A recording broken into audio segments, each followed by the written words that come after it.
Hi, my name's Damien, this is Sebastian. We're both from Young Independents and we're here to talk to Richard Braine. Richard, how are you doing?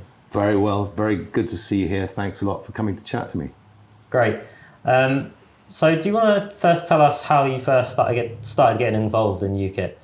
Well, when I was a teenager at school, there was a certain amount of political activism, partly around Solidarność and the Polish miners' efforts to end the appalling abuses of Soviet rule. And lots of people at school with me were wearing Solidarność badges.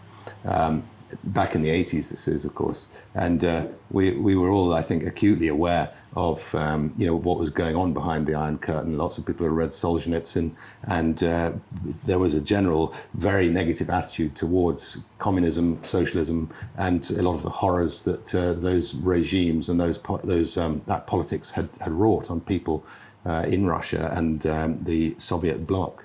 So at that time, I started to think about what the EU was.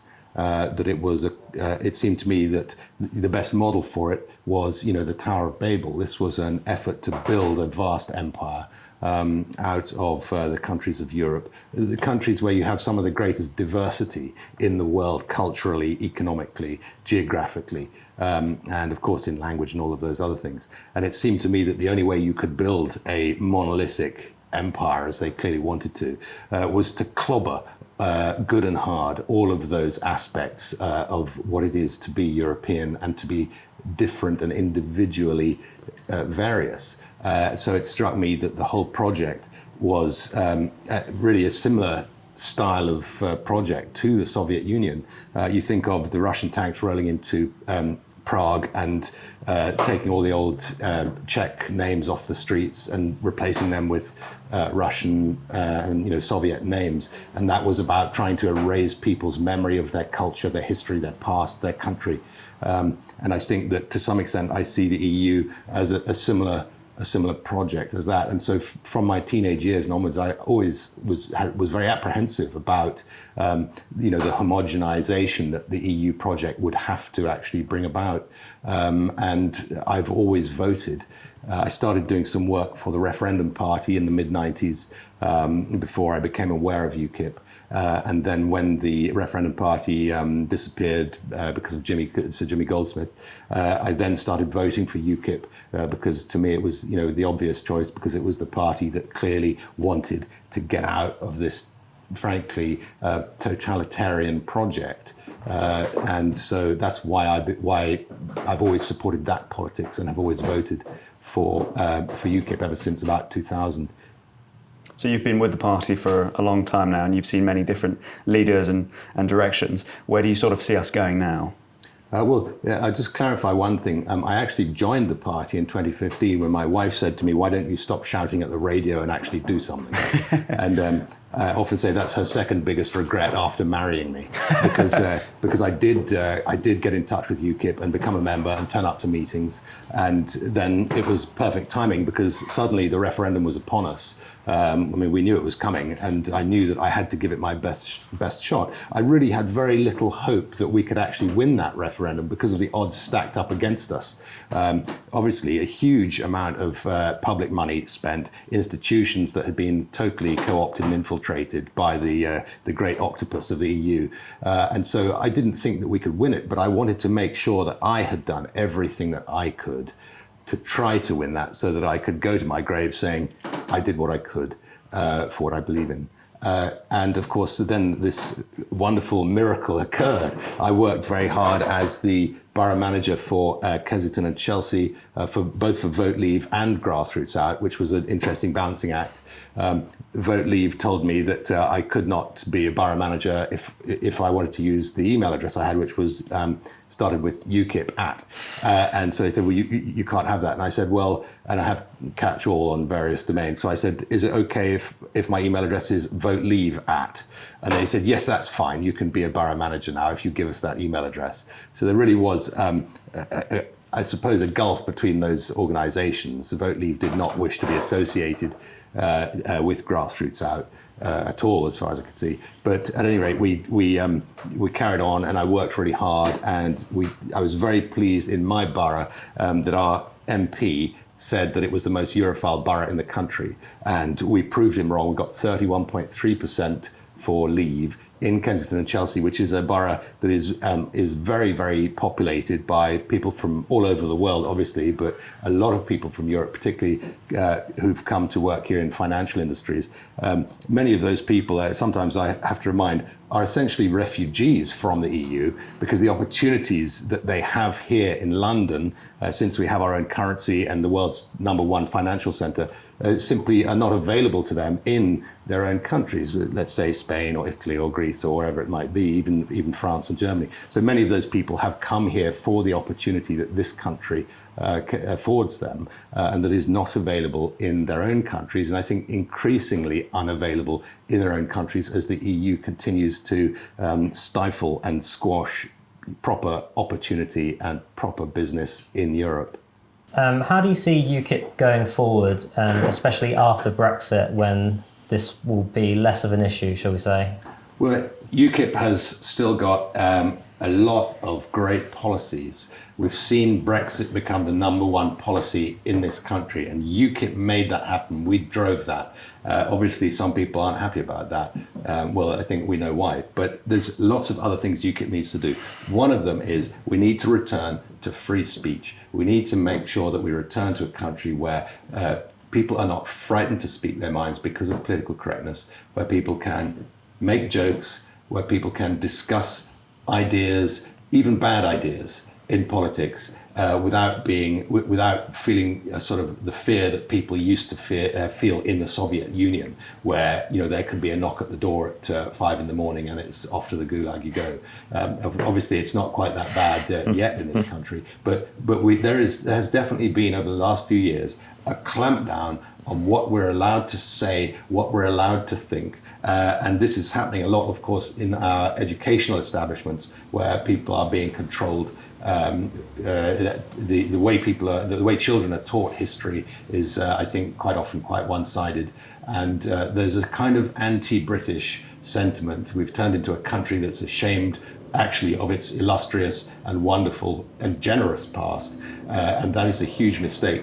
So that's a big issue. We see Carl Benjamin going out and talking to people in the Southwest during the European parliamentary campaign, and he made a lot of sense. He had dialogue with every kind of person out there. Anybody who was prepared to actually talk to him discovered that he was a thinking man, that he had interesting things to say, that he listened to people, and that he was prepared to bat around their ideas, talk to them, and it got a lot of very interesting conversations and discussions going. So that's a very important thing that UKIP can do. UKIP has always been a party that broke taboos by talking about the things you're not allowed to talk about. And we need to keep on doing that. We need to continue to be the party that talks about the important things that you're not allowed to talk about. So that's very much central to the party's culture.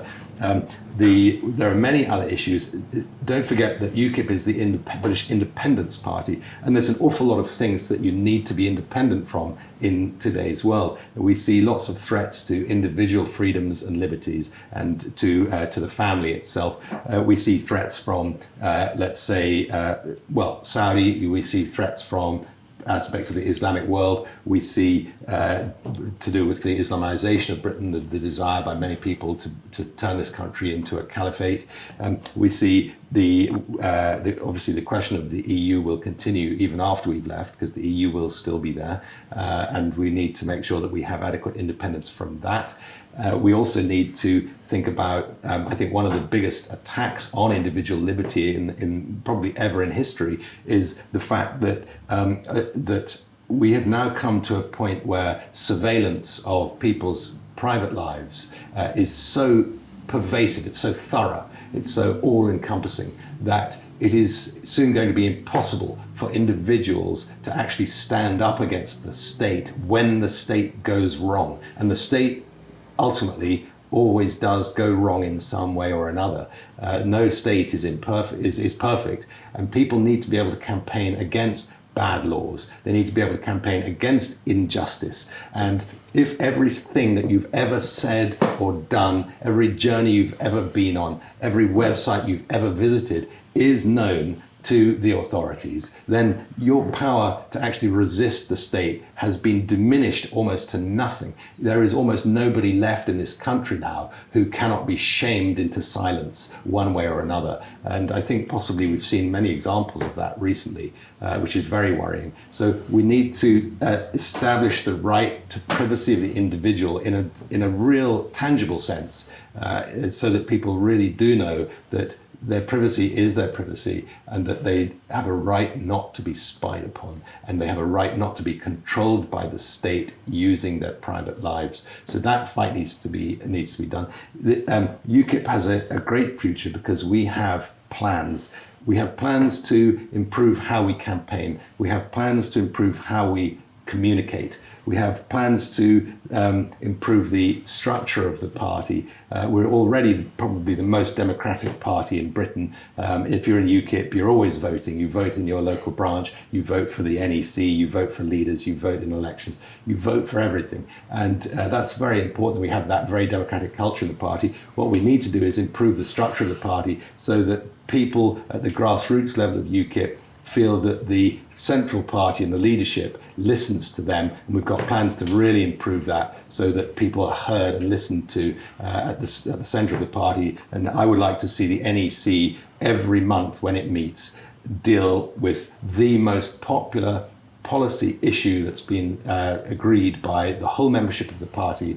And that would be a great way of people seeing that the NEC and the leadership of the party are listening to the members of the party. And that's why your membership is so valuable to you, because you can be heard by the leadership, and the party will reflect your views and your ideas about policy, and actually take advantage of your talent as a member of the party, because there's so many talented members of the party who have an amazing range of skills and professionalisms of every kind, and all of that power needs to be harnessed so that we as a party can get further, do better, get people elected, and start to even change even more than we have the politics of this country, to turn back to a really accountable democracy in this country, where our parliament that we elect actually carries out the laws that people in this country want to see brought in.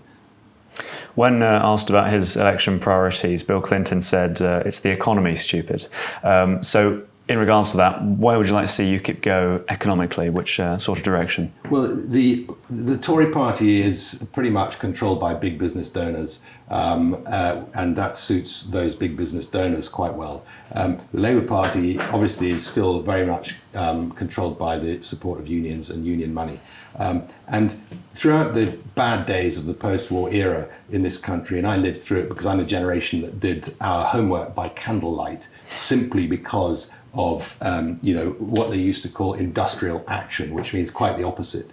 In fact, it was about management and the workers being at war with one another, ideologically and every day in the place of work. And that did untold damage to this country. And to some extent we recovered from it, to a great extent we recovered from it. The majority of business in Britain is small businesses, not the big businesses who control the Tory party, not the unions who control Labour, but actually there's a very large number of people who work in very small businesses, and they are absolutely crucial. Small businesses grow. They grow into medium-sized and even sometimes really big businesses. And if you want to have big, successful businesses in this country, then you must have that incubator. You must have the economic environment where small businesses can get on, where they're not strangled by red tape, where they're not cut out of the market by big businesses paying money to Brussels to introduce laws that make it very difficult for small businesses to operate. So what we really need to do is make the country freer and less regulated for small businesses, so that the regulations are sensible.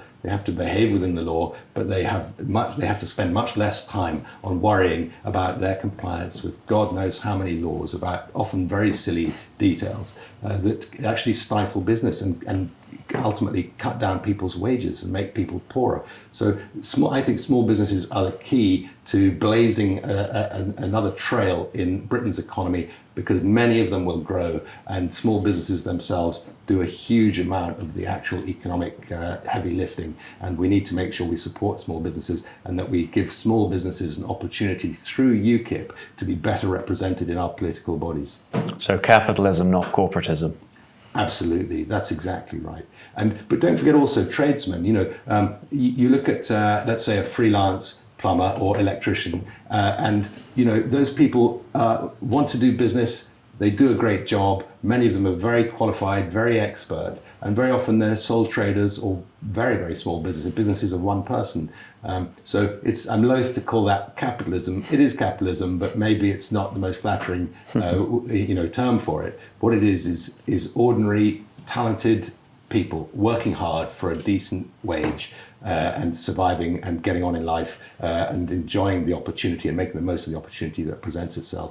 So I think those people must be central to UKIP's economic plan. We need to make sure that UKIP continues on its quest to stop the interference of the EU in business, to stop the interference of the Tories in business, and of course, luckily these days we don't have so many difficulties with the unions that we used to have back in the dark days of the 70s. But certainly we need to guard against all of those vested interests, trying to make the business environment less comfortable and less successful, taking away opportunity for smaller businesses. Damien's had to go, so I'm Callum, I'm here with Seb, and the question I really wanted to ask Richard personally was, the first thing I saw about you was on a TV interview and you were defending Carl Benjamin's comments about feminism, but you partially defended, so I'm wondering what actually is your take on modern feminism and its effects on society? Yeah, I think my take on that, and I didn't find that question difficult to defend because I think lots of people today do feel that feminism has become a kind of cancer in our society. I want to give you one little anecdote that I remember from 25 years ago. I was listening to a chat show on the radio, and the radio host, who was a man, said, "Oh, and I've got Sandra on the line from Essex. Hello, Sandra." And he said, and what do you do, Sandra? And for me, already, my heckles were up because Sandra, immediately asking that question, we know that Sandra is being judged in a masculinist world. The what do you do question, there's a certain kinds of answer that are okay. There's a certain kind of answer that he actually didn't want. It's a rude question, I think, in a way. And Sandra, credit to her, said, "Oh, I'm just a housewife." And that her response epitomizes the failure of feminism. Because if feminism had been about actually promoting the understanding of the crucial value of traditional womanhood, motherhood, this incredible role at the center of families, at the center of our society, building families, and the amazing hard work that mothers do, then I think that I would understand that. Of course, there are many women who do not wish to do that, and that's fine. So I believe in freedom of choice. I'm a liberal-minded person. People should be allowed to do what they do as long as they're not causing real harm to others.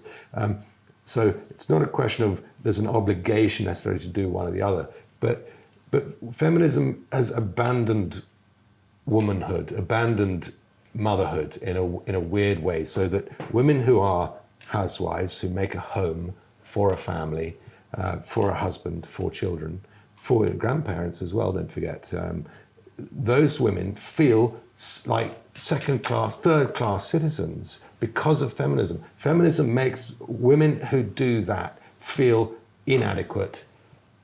It has brought such pressure on women to have careers, to work, to compete in that world, very often in a man's world. And I caused consternation at my daughter's school a couple of years ago because I went to a careers lecture for parents of girls at the school, and they had a very nice, charming, plausible, well-spoken, attractive woman of something like 32, I suppose, very well-dressed, present to us for an hour. And she was involved in careers development and headhunting and all of that.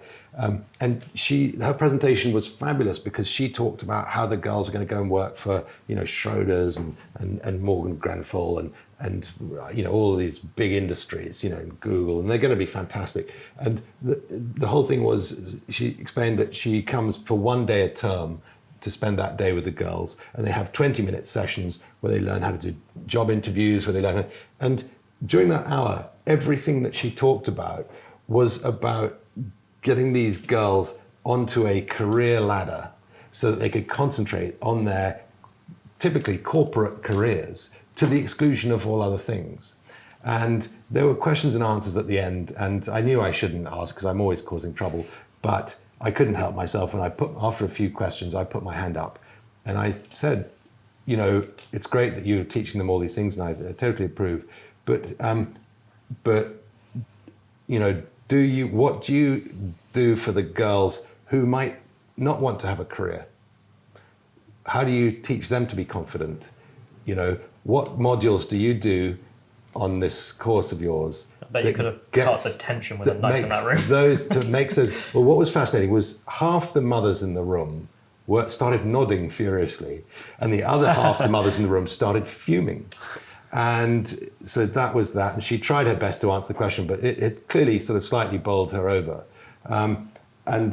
And she said, well, the confidence that we give them through these interview techniques and so on, carries through to whatever they do with their lives and all of this. And okay, not a bad effort to divert anyway, if not answer the question fully. And then one of the other fathers piped up and said, do you talk to the girls about what it's like to work in a company where 93% of the people in their office are men in a man's environment? Do you talk to them about that? How do you prepare them for that? And so that was the next. And there's a lot of mumbling amongst all the parents, and she struggled her way through that one.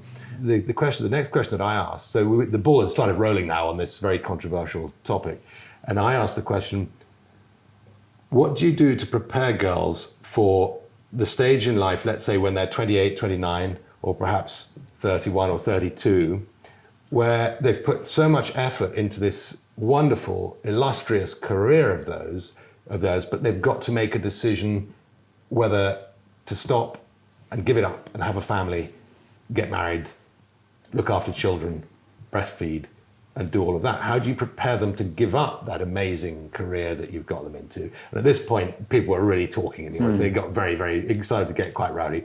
And there was a woman at the back who was disgusted. She said, I've worked in whatever merchant bank it was for 25 years, and I've never been so disgusted by these questions, blah, blah, blah, and she really lost it. And at the end, I just thought, I have to deliver the, like a gladiator, I have to deliver the final blow. Final. So I put my hand on. I said, had you thought about maybe doing just one 20-minute module during that careers day on how to find a nice husband? And of course, at that point, the room... You were just having fun at that point. And by the way, that's not a sexist thing, because there's nothing wrong with teaching men how to find a nice wife. All of this applies to men as well. In other words, it's not about women. It's actually, this is something about maturity and adulthood that needs to be thought about and talked about. And they're not doing it. They're just training these girls to be corporate careerist drones. And then you look at the birth rate. And what you find is that women that have been educated like this and trained to live like this and think like this, on balance, are not replacing themselves. And that's one of the issues in the West, is that, we've got the best, the most educated, the most able, very often actually leaving it too late to have families. Even if they do manage to have families, often they're only having one child, or perhaps two, but not generally at replacement levels. And so these issues are not talked about, and feminism has betrayed a lot of women who discover in their 30s or sometimes late 30s or early 40s, that while their career's been marvelous, in fact, some of their friends who now have 3 children or more and have a totally different life, maybe more poverty-stricken, maybe more stressed, but have a different path that has its own rewards and values and is in many ways more important, having the next generation, is possibly more important than, making sure that widget sales have gone up 3% year on year, and you're beating your number one widget competitor, whoever that may be. That in fact, that the family side of life is neglected. And I think that's my general feeling, that where feminism has to some extent betrayed women, is that it has taken the emphasis off the importance of family, the importance of home and the relationships and children and grandparenting and all of that. Am I getting you right when I think you're also saying all of this would be fine for men to teach them, how to find a wife, how to build a successful family? Yeah, I've got no problem with that. But I think that the problem is that the doctrine that these girls are exposed to, certainly at my daughter's school, essentially completely ignored human biology and reproduction. Totally. And we see that happening a lot. You see in the fire service, where you used to have to carry, to join, you had to be able to carry a 14-stone man 100 yards. And they said, well, how can we get more firewomen? And so in the end, they decided, well, I think we'll just get rid of that test, because and so your worst nightmare is you're in the fourth floor of a burning building, and you come to the window, and at the top of the ladder there is a 4'11", rather petite, very highly trained, wonderfully determined and brilliant and admirable firewoman. But if you've got a love machine fuel tank like mine, then a dad bod. If you've got a dad bod like mine, she's going to have a really tough time getting you down. This is where it gets really serious as well, because if you're dealing with emergency services and you're pushing feminist standards onto these things, the police is the most beautiful example in London. I can't remember her name, the chief constable. Cressida Dick. She's standing there saying we need more women police officers. She doesn't give a reason why. It's just the feminist dogma that it needs to be 50% women. And it's like, well, how are you going to do it? Well, we'll lower the standards.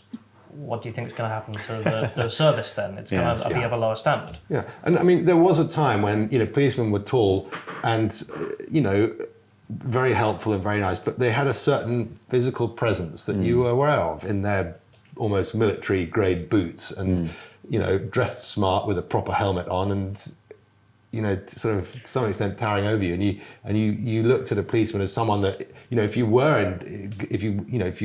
did need to be defended from a robber in the street, from a mugger, he'd be your man. He'd be fantastic. I need a big tall chap that's going to defend me and look after me. And I think I quite often look at short police women, and I wonder how. We saw a video only a few months ago of a police woman getting kung fu kicked nearly under a very direct, a tall bloke in the street kung fu kicked her head and nearly sent her under a bus. I don't know if you saw that video. She very nearly went under a bus from a kung fu kick to the head. And you just look at that and think, well, actually, if it had been a 6'1" policeman, he wouldn't have been able to do that. It was just a fundamental issue of size and strength and weight and all of that. So I think it's very important that ideology doesn't remove all common sense. And those are examples, I think, of where it's happening. The ideology has become absolutely paramount, and other considerations, safety third.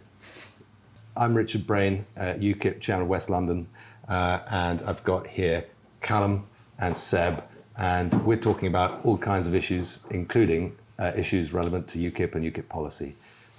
And what we've just been talking about is the question of Marxian ideology infiltrating or pervading every part of TV, radio, broadcasting, even dramas, children's programs, sport, country fire, it doesn't matter what you do, that almost every minute is made use of to try to promote this left-wing ideology that has now become an absolute orthodoxy, I think, in this country. So I wanted to tell a little story about this, which I think is a case in point of, I think slightly we're heading into the area of intersectionality, But I went for an interview at a particular university, now famous for a scandal concerning the doctoring or fabrication of data about climate change. And I had an interview to study English literature. And when I got there, I noticed that the professor had some anti-Thatcher cartoons on his door, outside his door. And coming from my very middle-class background, I was a bit nervous about this because I could see that possibly I wasn't what he was looking for. And so I went into the interview, and it seemed to go okay, and we got talking about Shakespeare, and I understood that my role in being interviewed was to please him and say the things that he wanted to hear. So we got talking about the Shakespeare play Othello, and in Othello, there's a lieutenant of Othello himself who's called Iago, and Iago undoes Othello and tricks him and cheats him and destroys him. And the interesting thing is that I knew the play exceptionally well. I mean, pretty much, word for word all the way through, and had studied it in great depth. And at some point in this discussion, the professor said to me, "So what do you think about the homosexual relationship between Iago and Othello?" And I sort of thought this might be coming. And my view is that there isn't one. I don't accept that there's any evidence anywhere in the play of any such thing. Nothing, not a word. And I knew it really, really well back then. And but I knew I had to play along with it. So I said, yes, that's a very interesting idea. And I suppose when Iago said this, what he was really talking about was this, and so on. And I went through several quotes in the play that I suppose I knew he would use to put forward his preposterous and utterly dishonest theory that the play was actually about homosexuality, which I don't accept. And needless to say, I passed the interview and got offered the place. But I decided not to go and spend 3 years of my life learning about how Othello and Iago were really homosexuals. And one of the best decisions I've ever made, I think. So let's go on to this subject of the media. Well, Richard, it's funny that you mentioned that, because you talk about how Marxism's influenced literature in the most recent decades, but you've also seen it in the sciences and to a certain extent in mathematics. You had, and I'm not sure if you're aware of this, but you had a number of papers that were deliberately bogus, which were playing into the social justice warrior narrative. They sent them through and they're meant to all be rejected, but so many of them were accepted as good scientific theory, and they were praised and they were lauded. So it's clear that it's not just in literature, it's also in the sciences and stuff like that. And what do you think, to the everyday man, is the biggest threat and the biggest threat, really? What is the biggest threat to the everyday man of the creeping influence of Marxism, which you see in literature, you see in science, and you see in mathematics? I think the real threat ultimately is total abject demoralization. What we're talking about here is very similar to what happened in the Soviet Union, where people would just go along with things that they knew to be completely untrue. But that was the madness of life under that regime, that to be employed, to live, to get on, you had to go along with this massive lie that everybody knew was a lie.